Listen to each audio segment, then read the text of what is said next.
हो गया। Welcome students, today we will discuss in about the Lewis structure. हमने कल आपको लुईस स्ट्रक्चर बताई थी कि लुईस स्ट्रक्चर हम कैसे बनाते हैं।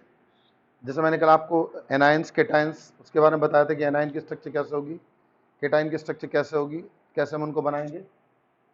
अब इसी तरीके से हम और स्ट्रक्चर्स लेते हैं। जैसे मान लीजिए आपको नेगेटिव, हम मान लिया हम न्यूट्रल मॉलिक्यूल लेते हैं। न्यूट्रल मॉलिक्यूल क्या है? CO2। अगर हमें CO2 की लुईस स्ट्रक्चर बनानी है तो कैसे बनाएंगे? देखिए, कार्बन कार्बन के 1 2 3 एंड 4। ऑक्सीजन में क्या होगा? ऑक्सीजन के हम इधर बना देते हैं, ये ऑक्सीजन के एटम हो गए हमारे। ये ऑक्सीजन हुआ, ये ऑक्सीजन हुआ। 1 2 3 4 5 6। सिमिलरली 1 2 3 4 5 6 बॉन्डिंग कर दिया आपने ऐसे। तो किसकी स्ट्रक्चर हो जाएगी ये? यानी हम इसको लिखेंगे ऐसे, O double bond C double bond O 1 2 3 4 and 1 2 3 4। ठीक है, कार्बन को मैं बीच में ऐसे दिखाता हूँ, ये CO2 की स्ट्रक्चर होगी। इसी तरह से आप HNO3 की मैंने आपको बताई थी कल। मान लीजिए वो आपसे कहे कि आप C2H2 या C2H4 इनकी स्ट्रक्चर बनाइएगा, या C3H7 सॉरी C2H6 की। ये आपका इथेन, ये आपकी इथीन, ये आपके एथाइन।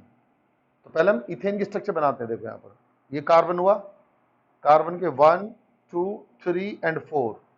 दूसरा कार्बन यहाँ ले लिया हमने। चलो हम इसको दूसरे कलर से ले लेते हैं। सपोज कीजिए ये हमने यहाँ लिया, इसका 1 2 3 एंड 4।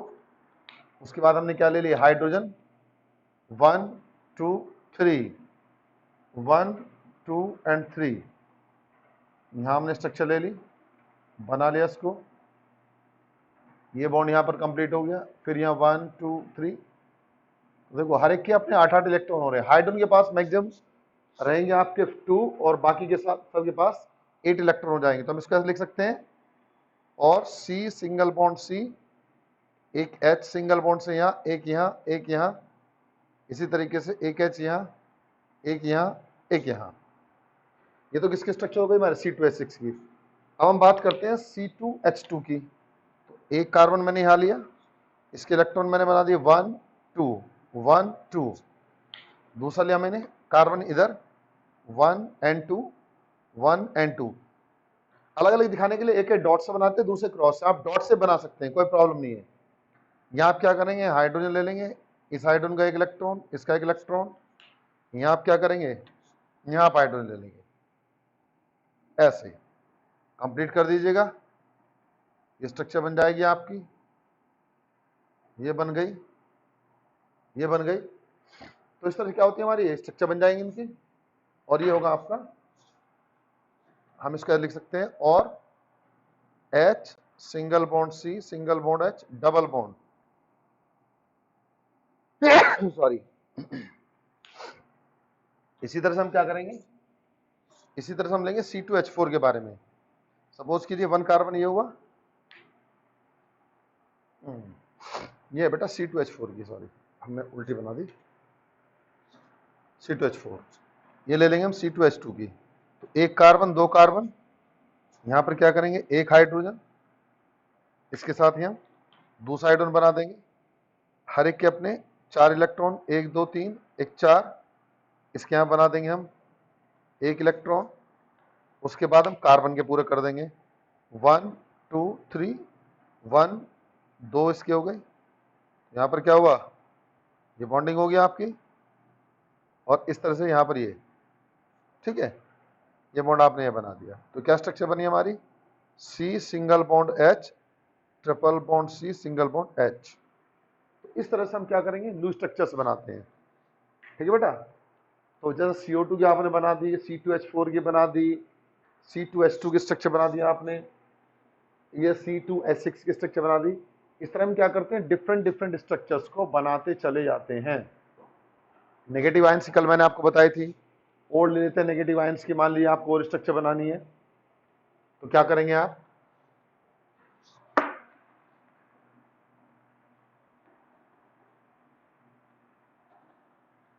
तो आप समझ गए होंगे इनको, ऐसे हम स्ट्रक्चर्स को बनाते हैं। अभी मैं और नेगेटिव आयंस के बारे में बात कर रहा हूं। जैसे आपने सुना होगा NO3 माइनस, कल तो हमने आपको CO2 माइनस के बारे में बताया था। ये क्या होती है? NO3 माइनस, नाइट्रेट आयंस होती है। नाइट्रेट आयन में क्या होगा? नाइट्रेट आयन में हम क्या करेंगे, एक नाइट्रोजन तो बीच में बना देंगे, ठीक है जी। 3 ऑक्सीजन अलग अलग, 1 ऑक्सीजन, 2 ऑक्सीजन, 3 ऑक्सीजन। अब हर ऑक्सीजन के 1 2 3 4 5 एंड 6, सिमिलरली 1 2 3 4 5 एंड 6, यहां पर भी 1 2 3 4 5 एंड 6। और नाइट्रोजन क्या होंगे हमारे? 1 2 3 4 एंड 5, ये नाइट्रोजन के हो गए। अब आप ये समझिए इसके ऊपर एक नेगेटिव चार्ज है, इसका मतलब एक एक्स्ट्रा इलेक्ट्रॉन है जो नेगेटिव चार्ज के कारण होगा। जब नेगेटिव चार्ज होता है, जितना भी नेगेटिव चार्ज यहां होगा उतना ही एक्स्ट्रा इलेक्ट्रॉन आ जाएंगे। और एक्स्ट्रा इलेक्ट्रॉन किस पे जाएंगे? जिसकी इलेक्ट्रोनेगेटिविटी ज्यादा होगी। नाइट्रोजन और ऑक्सीजन में इलेक्ट्रोनेगेटिविटी ज्यादा है, तो एक जो एक्स्ट्रा इलेक्ट्रॉन होगा किसी भी ऑक्सीजन पर, इस पे, इस पर, इस पर, किसी भी पहुंच सकता है। मान लीजिए मैं एक एक्स्ट्रा इस पे बना देता हूं, एक्स्ट्रा वाले को मैं ऐसे दिखाता हूं, ये एक्स्ट्रा इलेक्ट्रॉन है जो नेगेटिव चार्ज के कारण है। और इसको हम क्या कर देंगे, ऐसे लिख देंगे नेगेटिव ऊपर लगा करके, ये वो इलेक्ट्रॉन जो नेगेटिव चार्ज के कारण आया। तो आप देखो इससे 2 कंप्लीट कर लिए, इसके यहाँ से कंप्लीट हो जाएंगे। अब देखो अगर ये एक एक का साझा इसके साथ कर लेगा तो इसके नाइट्रोजन कितने होंगे? 2 4 6 8 10। नाइट्रोजन के 10 नहीं हो सकते। ये क्या करेगा? पूरा का पूरा इलेक्ट्रॉन पेयर इसको दे देगा ये, ठीक है। और क्या बन जाएगा हमारा? एक कोऑर्डिनेट बॉन्ड बनेगा। कोऑर्डिनेट बॉन्ड अभी आपको बताते हैं कैसे बनेगा। तो इसमें हमारी स्ट्रक्चर क्या हो जाएगी, हम इसको लिख सकते हैं नाइट्रोजन। ये बॉन्ड हमने ऐसे बना दिया, यहां ऑक्सीजन बनाया हमारा, ये ऑक्सीजन है, ये ऑक्सीजन है और ये ऑक्सीजन है। ये हम स्ट्रक्चर को ऐसे लिख देते हैं और हम ऐसे दिखा देते हैं। अब इसके बॉन्ड इसके अनुसार देख लीजिएगा, ये बॉन्ड हो गया, ये सिंगल बॉन्ड हो गया, यहाँ 1 2 1 2 3 4, यहाँ 1 2 3 4 5 6, यहाँ 6 हो जाएंगे। और यहाँ पर क्या होंगे? 1 2 3 4 5 एंड 6, ठीक है। और ऊपर क्या आएगा? माइनस चार्ज हो जाएगा। तो इस तरीके से हम क्या करते हैं, लूज स्ट्रक्चर्स को बना लेते हैं। तो जितनी भी आप प्रैक्टिस करेंगे उतना ही लूज स्ट्रक्चर आपको बनाने के लिए ज्यादा है, समझ में आएंगे, उतनी अच्छी तरह से आप उनको कर पाएंगे। तो प्लीज उनको आप ज्यादा से ज्यादा करिएगा, जितनी आपकी बुक में दी गई है एक्सरसाइज में उनको करिएगा। जब वो हो जाएंगे तो आपको आगे फिर कोई दिक्कत नहीं होगी। लूज स्ट्रक्चर अपने आप बनाने आ जाएंगे, हम क्या स्ट्रक्चर बनाएंगे, क्योंकि लूज स्ट्रक्चर का बहुत बड़ा खेल है आगे जाकर के। अब उसके बाद बात आती है हमारी, अभी तक आपने पढ़े थे ionic bond, covalent bond. Covalent में आपने पढ़े थे पोलर और नॉन पोलर। अब उसके बाद बात आती है हमारी पोलर नॉन पोलर के बाद में कोऑर्डिनेट बॉन्ड। एक बड़ा इंपॉर्टेंट बॉन्ड है ये, आप अगले साल इसके ऊपर पूरा एक चैप्टर पढ़ेंगे 12th में। क्या होगा वो समझिए, इसको बोलते हैं कोऑर्डिनेट बॉन्ड। इसको लिखेंगे हम कोऑर्डिनेट बॉन्ड, ये कोऑर्डिनेट बॉन्ड है, ठीक है। क्या है? This is a special type of covalent bond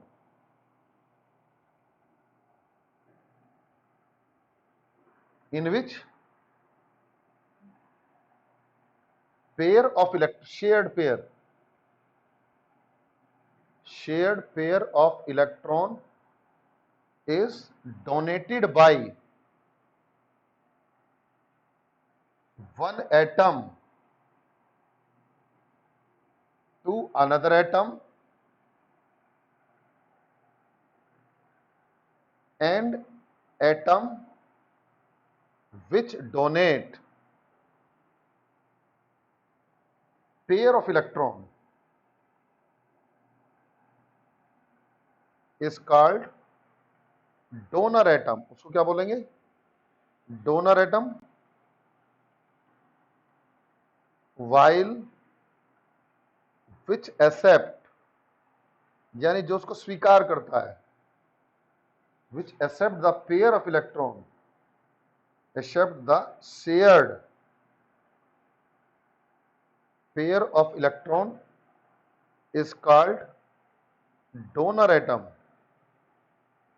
उसको क्या बोलेंगे? Donor atom and bond indicated by arrow. किससे इंडिकेट करते हैं? एरो से। पॉइंटिंग क्या बताते हुए? पॉइंटिंग मतलब बताना। Pointing head, HEAD, head on acceptor and tail on donor.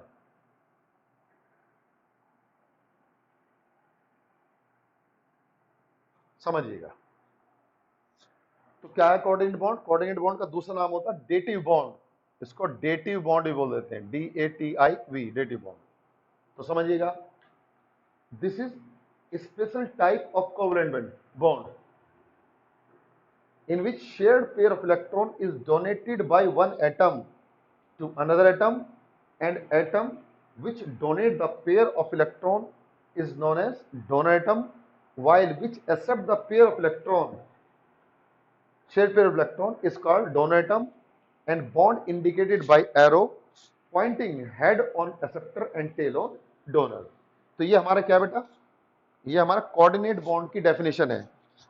Actual में कोऑर्डिनेट बॉन्ड क्या होता है? कि स्पेशल टाइप का कोवलेंट बॉन्ड ही होता है। ये हमारा स्पेशल टाइप का कोवलेंट बॉन्ड है जिसमें जो शेयर्ड पेयर ऑफ इलेक्ट्रॉन, इलेक्ट्रॉनों की शेयरिंग है। नॉर्मल बॉन्ड में क्या होता है? नॉर्मल कोवलेंट बॉन्ड के अंदर अगर दो एटम हैं, उनके बीच इलेक्ट्रॉन पेयर है, तो एक एक इलेक्ट्रॉन दोनों शेयर करते हैं, तो तब उनका शेयर पेयर बनता है। लेकिन यहां पर क्या होता है? एक ही एटम के द्वारा जब दूसरे एटम को shared pair of electron donate किया जाता है, तो हमारा उन बॉन्ड्स को हम डेटिव या कोऑर्डिनेट बॉन्ड बोलते हैं। जो इसको देता है वो डोनर कहलाता है, और जो इसको एक्सेप्ट कहलाता है वो एक्सेप्टर कहलाता है। यानी उस बॉन्ड को हम एक्सेप्टर बॉन्ड बोलते हैं, और ये हमारा क्या कहलाता है? Coordinate bond. ये इसकी डेफिनेशन है। हालांकि एनसीईआरटी में उन्होंने आपको नहीं दे रखा है, ठीक है, ये 12th में सारा मैटर है, लेकिन आप इसको पढ़ेंगे। तो अब इसका एग्जाम्पल कैसे होगा, आप कैसे समझेंगे? शेयर्ड पेयर ऑफ इलेक्ट्रॉन कैसे दिखाएंगे? देखो बेटा, क्या है? Special type of covalent bond. Suppose कीजिए आपने ओजोन लिया, ओजोन, O3 की स्ट्रक्चर हमें लिखनी है, तो हम क्या करेंगे? हम 3 ओजोन बना देंगे, 1 2 3। उसके बाद चलो मैं तीनों को अलग अलग इंक से बना देता हूं। 1, इसके इलेक्ट्रॉन 1 2 3 4 5 एंड 6, इसके इलेक्ट्रॉन 1 2 3 4 5 एंड 6। अब मैं इधर वाला इलेक्ट्रॉन पेयर बनाता हूं, 1 2 3 4 5 एंड 6। ये ओजोन है हमारा। अब हमें बॉन्डिंग बनानी है, तो हम क्या करेंगे? हम बताया आपको कि हाइड्रोजन को छोड़ के बाकी सब क्या करते हैं? अपने वाले सेल में 8 इलेक्ट्रॉन रखते हैं। तो अब देखो, अब क्या होगा? अगर मान लीजिए ये ऐसे शेयरिंग कर ले अपना, ऐसे, तो इस ऑक्सीजन के 8 हो गए भाई, 2 2 4 2 6 2 8, इसके 8 पूरे हो गए। अब हम इस ऑक्सीजन को देखेंगे, यहां पर क्या होगा हमारा? यहां पर भी 2 2 4 2 8 हो जाएंगे। लेकिन अगर हम इसके साथ इसके दो इलेक्ट्रॉनों की शेयरिंग कर दें, तो यहां पर क्या होगा? यहां हमारा गड़बड़ हो जाएगी। यहां गड़बड़ क्या हो जाएगी? अगर हम यहां शेयरिंग कर देंगे तो इसके तो 8 पूरे हो जाएंगे, लेकिन इसके 10 हो जाएंगे, जबकि ऑक्सीजन के 10 नहीं हो सकते। ऑक्सीजन के मैक्सिमम कितने होंगे? 8 ही हो सकते हैं। तो उस केस में क्या करेगा? ये पूरे शेयर्ड पेयर इलेक्ट्रॉन को इसको डोनेट कर देगा ऐसे। इट इज डोनेटेड, ये डोनेट हो जाएगा। जब ये डोनेट हो जाएगा तो इसकी स्ट्रक्चर हम क्या लिख सकते हैं? हम इसको क्या लिख सकते हैं? O double bond O। यहां पर हम क्या करेंगे? इस बॉन्ड को ऐसे दिखा देंगे, यहां पर O। उसके बाद सपोज करो हम इसको यहां ऐसे दिखा रहे हैं, उसके बाद हम इसको दिखा देंगे यहां पर, तो यहां पर क्या होगा? 1 2 3 4 5 6, और एक इलेक्ट्रॉन पेयर आ गया, 8 हो गए इसके। यहां पर भी क्या होगा आपका? 1 2, उसके बाद आपका यहां पर कितने हो जाएंगे आपके? 1 2 3 4, तो 2 4 6 2 8, एक इलेक्ट्रॉन पेयर जो होता है वो एक बॉन्ड को इंडिकेट करता है। तो 2 4 2 6 2 8, इस ऑक्सीजन के 8 हुए। इसके लगाइए 2 4 2 6 2 8, ये जो इलेक्ट्रॉन पेयर दिया है ये दोनों के लिए काम करता है, इस ऑक्सीजन के लिए भी, इस ऑक्सीजन के लिए भी। यहाँ डोनेट करने का मतलब ये है कि इलेक्ट्रॉन पेयर दोनों के लिए शेयरिंग है। ये जो इलेक्ट्रॉन पेयर आपको यहाँ दिखाई दे रहा है, बार बार ध्यान समझिएगा, ये इसके लिए भी वर्क करेगा और इसके लिए वर्क करेगा। यहाँ ऐसा नहीं कि दान देगा तो लेके चला गया, उसके पास नहीं बचा कुछ। ये इलेक्ट्रॉन पेयर शेड पेयर है। तो ये तो क्या है, हमारा डोनर एटम है, इसने दान दिया, इसने दान लिया, ठीक है। और बॉन्ड को इंडिकेट कर दिया किससे, हमने एरो से। तो ये हमारे कोऑर्डिनेट बॉन्ड होता है। ये बॉन्ड क्या हमारा, इसको बोलेंगे कोऑर्डिनेट बॉन्ड, ठीक है। और केस ले लीजिए आप, जैसे आप H2SO4 लेते हैं, H2SO4, तो अगर मैं H2SO4 की स्ट्रक्चर बनाऊंगा तो कुछ ऐसे बनाऊंगा, HO,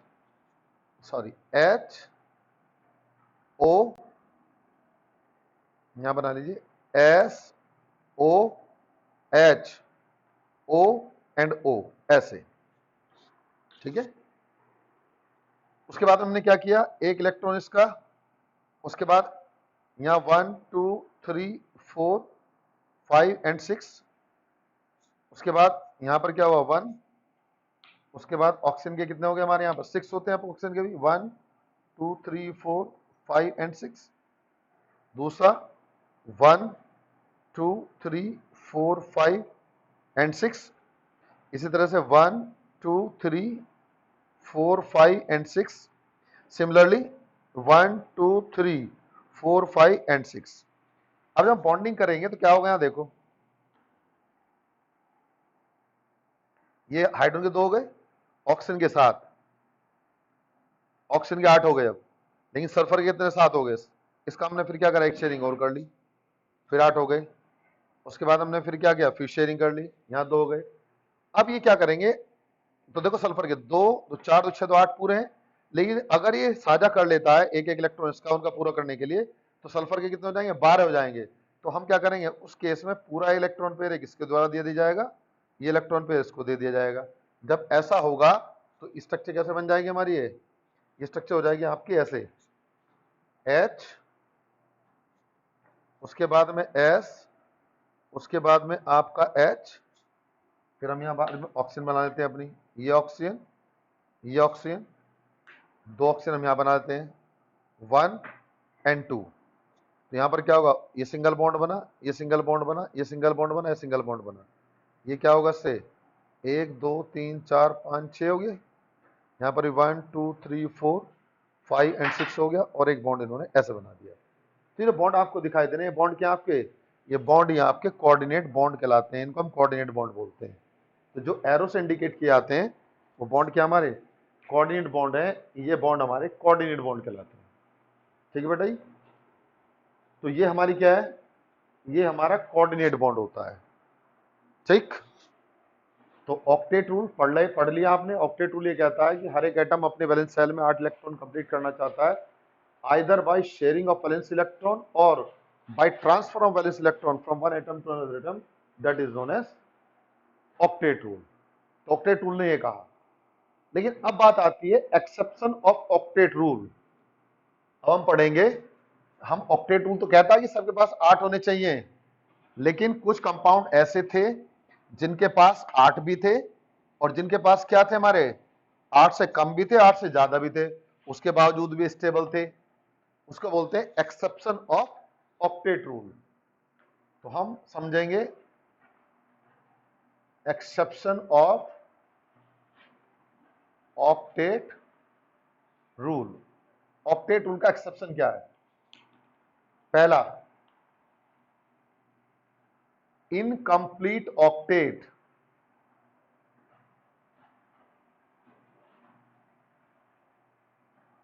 इनकंप्लीट ऑक्टेट क्या था जी, देखो जैसे आप हाइड्रोजन लेते हैं सॉरी, हमें तो ये बताया गया था कि सब एटम के वैलेंस शेल में कितने होने चाहिए, 8 इलेक्ट्रॉन होने चाहिए। लेकिन हमने ऐसे देखा जो कुछ मॉलिक्यूल ऐसे थे जिनमें 8 नहीं थे। जैसे आप हीलियम लेते हैं, ये हीलियम लिया आपने, तो हीलियम में क्या होगा, कितने इलेक्ट्रॉन है, 2 है, उसके बाद जो स्टेबल है। इसी तरह से आपने सुना होगा बेरिलियम क्लोराइड, ये बेरियम क्लोराइड की स्ट्रक्चर हो जाती है ऐसे, 1 2 बेरिलियम के अपने 2 होते हैं, हर क्लोरीन के अपने 7 होंगे, 1 2 3 4 6 7। सिमिलरली 1 2 3 4 5 6। हमने यहाँ पर क्या कर दिया, इसका शेयरिंग कर दिया, तो बेरिलियम के इलेक्ट्रॉन कितने हो गए यहाँ पर 4, 2 2 4। इस तरह से हाइड्रोजन के कितने हो गए हमारे 2 हो गए। अब अगर हम बात करते हैं BF3, ये मॉलिक्यूल हमारा BeCl2 बेरिलियम क्लोराइड, ये हुआ हमारा हाइड्रोजन, तो 2 भी हैं 4 भी हैं। उसके बाद हमारा BF3 बोरोन ट्राइफ्लोराइड। BF3 में क्या होता है, अगर मैं बोरोन लूंगा तो 1 2 एंड 3, लेकिन फ्लोरीन में क्या होते हैं, हर 3 फ्लोरीन बना हुआ है, 1 2 एंड 3, हर फ्लोरीन के अपने 7 बना देंगे ऐसे। सिमिलरली यहां पर इन्होंने क्या किया, साझा कर लिया, तो अब देखो बोरोन के कितने हो गए 6, ठीक है। तो हमारा ऑक्टेट रूल ये कहता है कि सबके पास में क्या होना चाहिए, 8 इलेक्ट्रॉन होने चाहिए, लेकिन हमारे पास क्या है, इनकम्प्लीट ऑक्टेट है।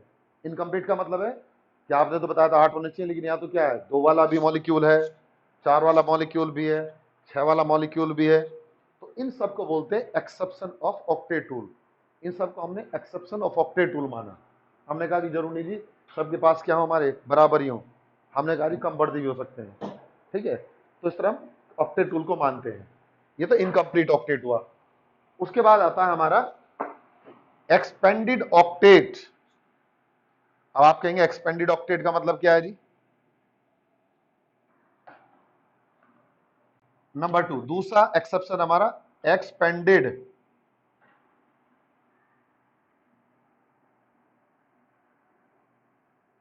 एक्सपेंडेड ऑक्टेट क्या है, देखो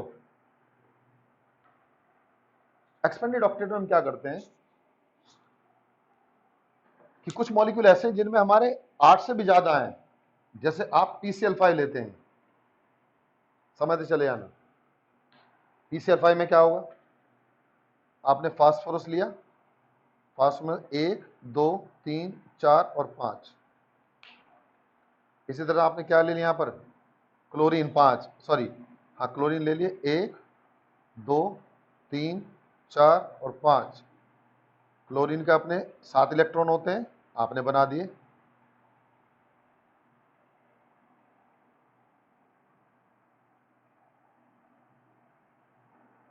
सिमिलरली यहां पर आपने ले लिया,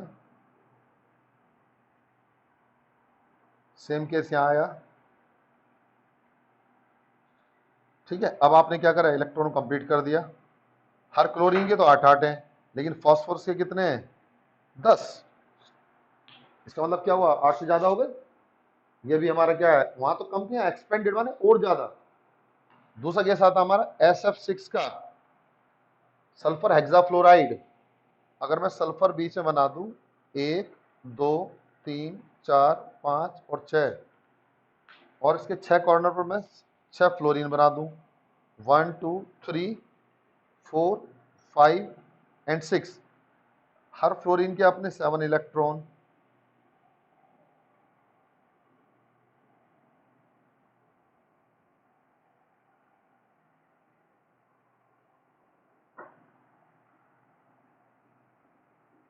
बन गए 7, ये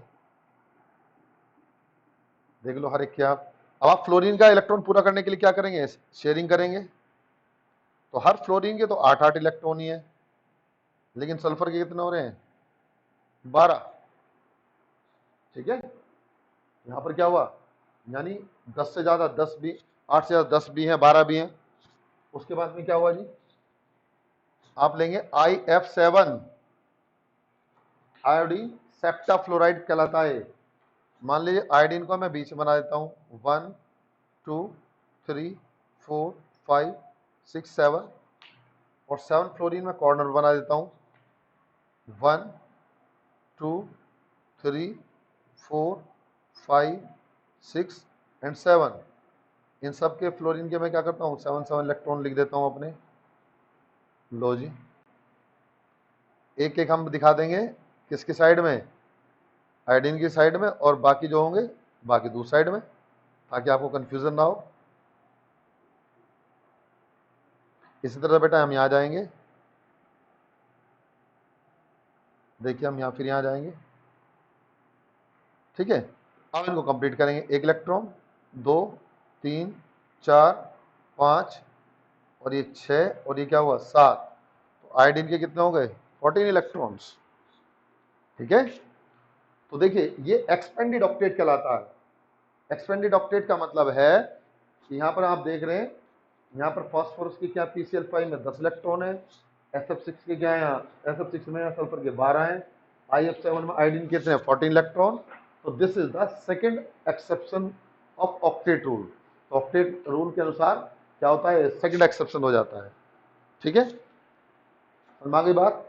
आप ऐसे स्ट्रक्चर बना के देखेंगे, ये आपकी लूज स्ट्रक्चर है सारी, ठीक है। चलिए जी, अब उसके बाद बात आता है तीसरी बात। तीसरा क्या है, और इलेक्ट्रॉन मॉलिक्यूल। तीसरा रूल है जी, तीसरा एक्सेप्शन है, ऑड इलेक्ट्रॉन मॉलिक्यूल्स। अभी तक तो ये बताया गया था जी क्या होना चाहिए नाइट्रॉन के पास, नाइट्रॉन के पास सॉरी, अभी हमें ये बताया गया था कि या तो हमारे 8 इलेक्ट्रॉन हो, यानी 2 हो 4 हो 6 हो 8 हो 10 हो 12 हो 14 हो। लेकिन हमारे पास क्या है, ऐसे भी मॉलिक्यूल हैं जिनमें ऑड इलेक्ट्रॉन है, यानी इवन नहीं है, 2 4 6 8 10 इवन हो गए। ऑड वाला कैसा है, जैसे आप NO2 को लेते हैं, नाइट्रोजन डाइऑक्साइड। क्या होता है इसमें, एक नाइट्रोजन आपने यहाँ बना दिया, एक ऑक्सीजन यहाँ बनाया, और उसी के साथ एक ऑक्सीजन आपने यहाँ बना दिया। ये ऑक्सीजन यहाँ ले लो ऐसा, इसके इलेक्ट्रॉन बना लो 1 2 3 4 5 एंड 6। उसके बाद आप यहाँ ले लीजिएगा 1 2 3 4 5 एंड 6। फिर आप यहाँ बना लीजिए 1 2 3 4 5, 5 इलेक्ट्रॉन होते हैं। तो अब देखो शेयरिंग करने के लिए क्या होगा, यहाँ पर ऐसे हो जाएगा, ठीक। 8 इलेक्ट्रॉन कंप्लीट हो गए। अब हम यहाँ क्या करेंगे, यहाँ इसके इलेक्ट्रॉन ऐसे बनाए रखे हमने। अब ये पूरा एक इलेक्ट्रॉन पेयर इसको डोनेट कर देगा। जब डोनेट कर देगा तो क्या स्ट्रक्चर बनेगी हमारी, and double bond O 1 2 3 4, and यहाँ पर क्या बनेगी हमारी ऑक्सीजन 1 2 3 4 5 6। लेकिन नाइट्रोजन के पास में क्या रहा, एक इलेक्ट्रॉन ये रह गया यहाँ पर। तो आप देखो नाइट्रोजन कितने हो गए, 2 4 6 और एक 7। तो क्या है, 7 हमारे ऑड इलेक्ट्रॉन मॉलिक्यूल्स होते हैं। तो इस तरीके से ये हमारा ऑक्टेट रूल का थर्ड एक्सेप्शन है। इसको हम थर्ड एक्सेप्शन मान लेते हैं ऑक्टेट रूल का। चौथा भी है, चौथा क्या है जी, आपका शेप ऑफ मॉलिक्यूल।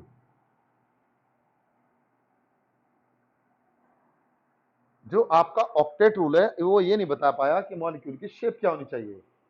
तो मॉलिक्यूल की शेप के बारे में इसमें ऑक्टेट रूल ने नहीं बताया। उनकी इलेक्ट्रोनेगेटिविटी के बारे में इसने कुछ नहीं बताया।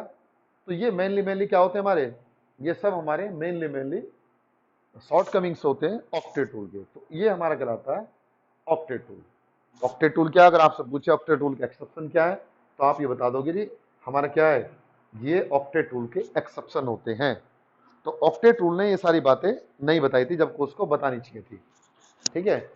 तो ये आपका ऑक्टेट रूल हुआ, उससे रिलेटेड। अब ऑक्टेट रूल के रूल में जितनी भी हमारी ये स्ट्रक्चर आई, ये सब लुईस स्ट्रक्चर आई हमारी।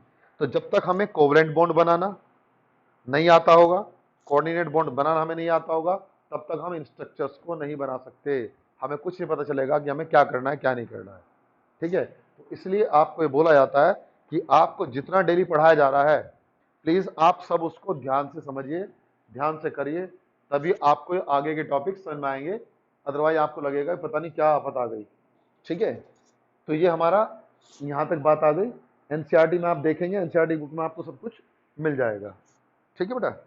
चलिए अब जैसे एनसीईआरटी बुक में आपको और स्ट्रक्चर बताता हूँ। बेटा एनसीईआरटी बुक आ रखी है 11th की,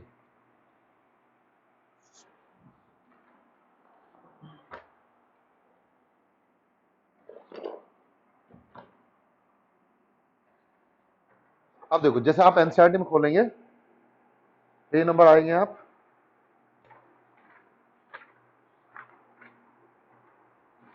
पेज नंबर पे आपको दे रखी इन्होंने बहुत सारे स्ट्रक्चर मैंने आपको बनवा दिए हैं, ठीक है। और उसके बाद आपका इसमें क्वेश्चन नंबर फर्स्ट है एनसीईआरटी का, एक्सरसाइज का क्वेश्चन नंबर फर्स्ट। तो जो एनसीईआरटी का क्वेश्चन नंबर फर्स्ट है आपका, उसमें आपको दे रखा है कि draw the Lewis structure of the following compound.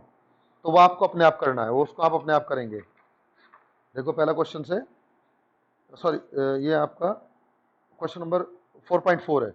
Draw the Lewis structure of for the following molecules, और four two question write Lewis dot symbol of the atom of the following element, जो आपको दिए गए हैं। तो ये आपको लिखना है, बताना है, ठीक है। तो इस तरह मैंने बहुत सारी स्ट्रक्चर थी, जैसे सीओ की हो गई, या हमारी क्या हो गई आपका, क्या कहते हैं, सीओ NO2 की हो गई स्ट्रक्चर। उसके बाद ये सारी स्ट्रक्चर हमारी क्या है, ये सारी स्ट्रक्चर हमारी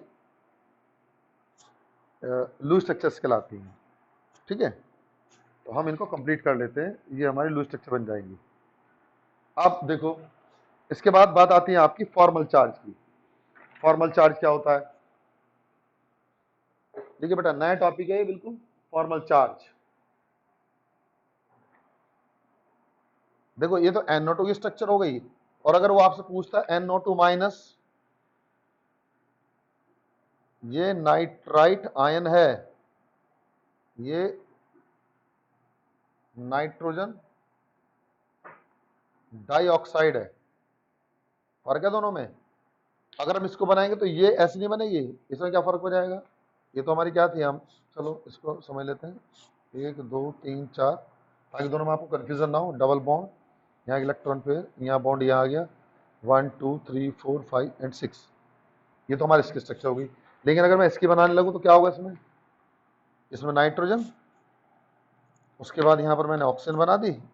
उसके बाद आपको फॉर्मल चार्ज बताते हैं, 1 2 3 4 5, यहाँ बना लेता हूँ 5 एंड 6।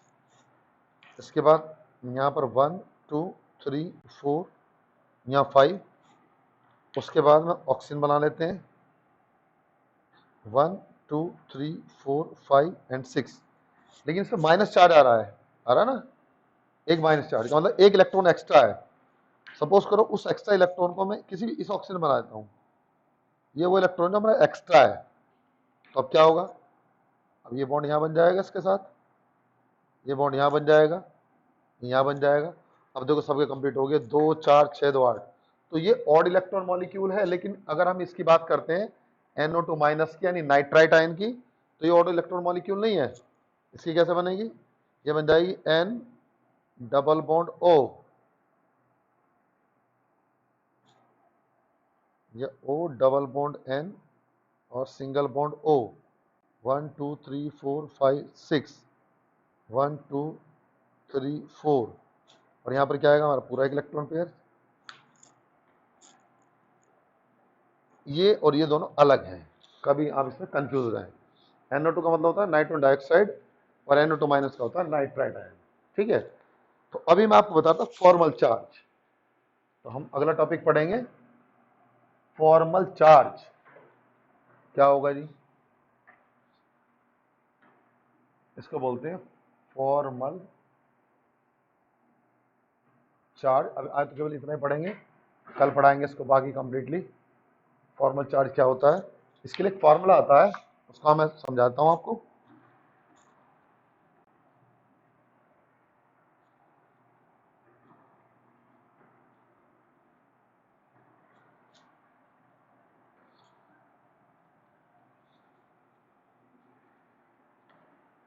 यानी FC बराबर होता है, यानी फॉर्मल चार्ज का फॉर्मूला होता है आपका V minus L plus S/2। यानी V का मतलब valency electron of atom in isolated state.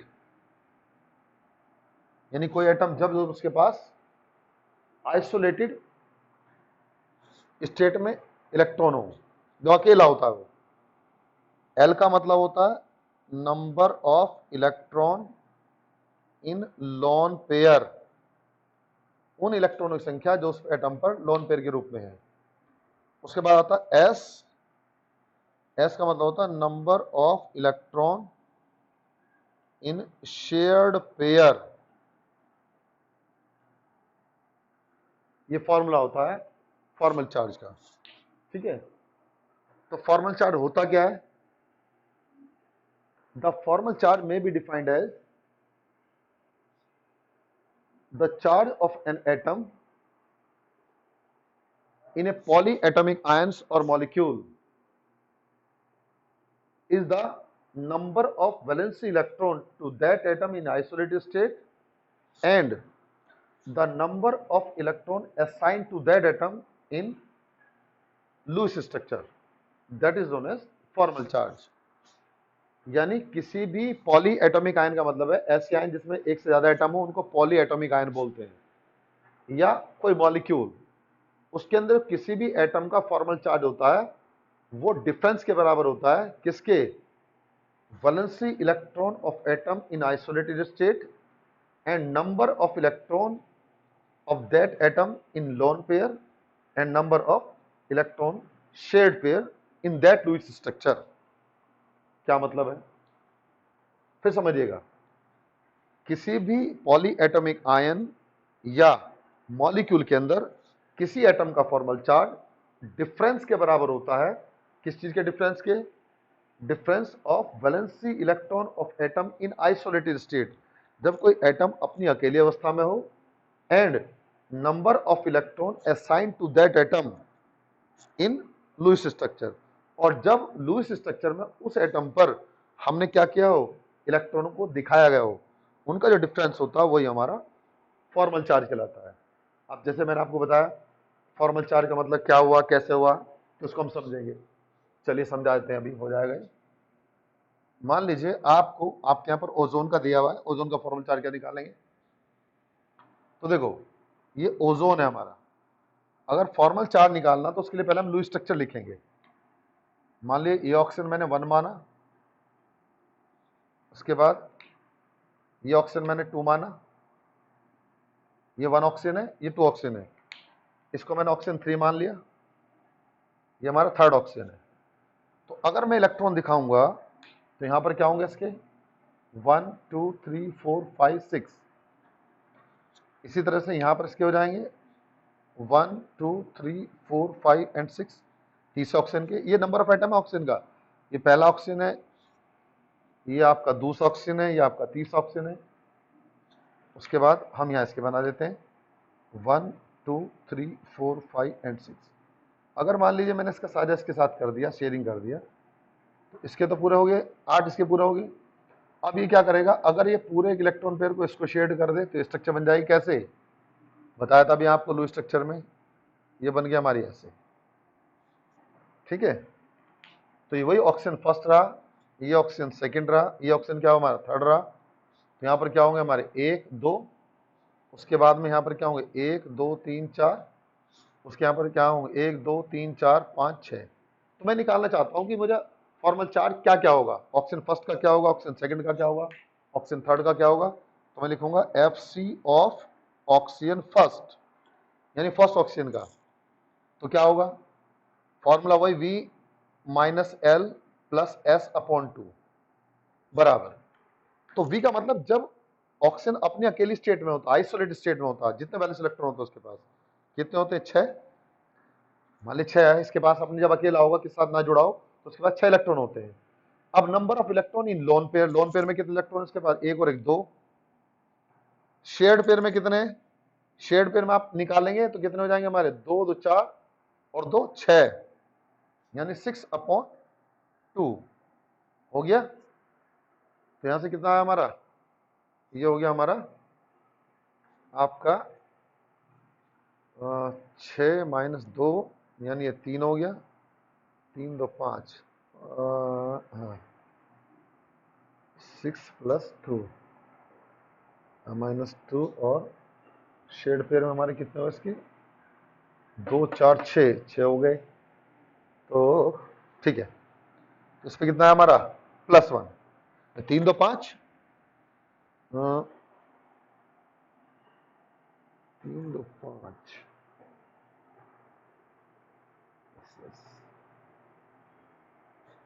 फॉर्मूले में कुछ लफड़ा है, 6/2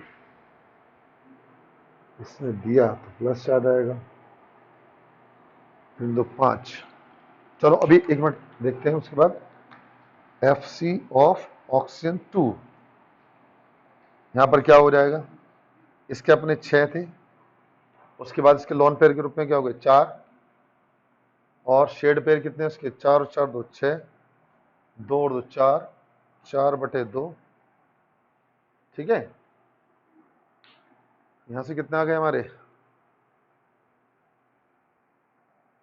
आपका यहां से हो गए हमारे 4 तो 6,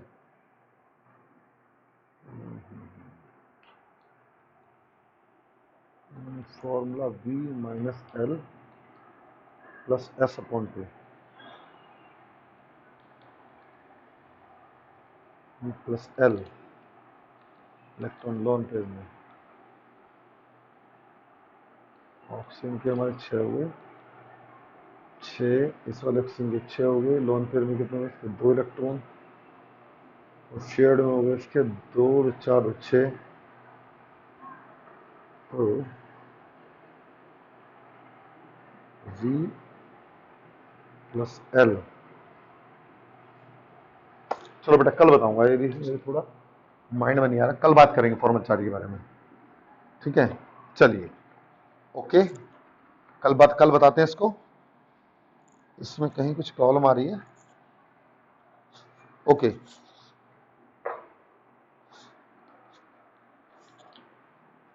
कर दीजिए।